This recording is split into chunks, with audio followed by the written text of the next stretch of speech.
ప్రతి వాళ్ళకి 50,000 లక్ష కావాలి. సాధ్యం కాదు.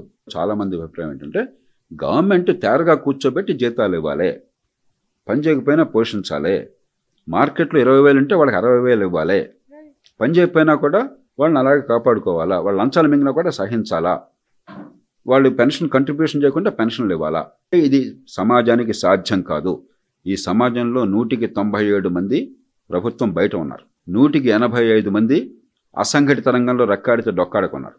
ఇప్పుడు పూర్తిగా రాజును మించిన రాజభక్తి చూపెడుతున్నారు, దాసోహం అంటున్నారు. దీనికోసం ఈ పోటీ పరీక్షలు ఎందుకో, ఈ ప్రభుత్వ ఉద్యోగాల కోసం చెప్పిన ఈ డ్రామా ఎందుకు నాకు అర్థం కాదు. అదే మరి ప్రతి పార్టీ కూడా మేము ఎంతమందిని రిక్రూట్ చేస్తాం అంతమంది రిక్రూట్ చేస్తాం తగలబెట్టినా, వీళ్ళందరూ దేశాన్ని నాశనం చేయడం కోసమా, ప్రజాధనాన్ని తినడం కోసమా, పరాణ బుక్కులుగా మిగలటం కోసం, ప్రజలకు సేవ చేయడం కోసం కదా.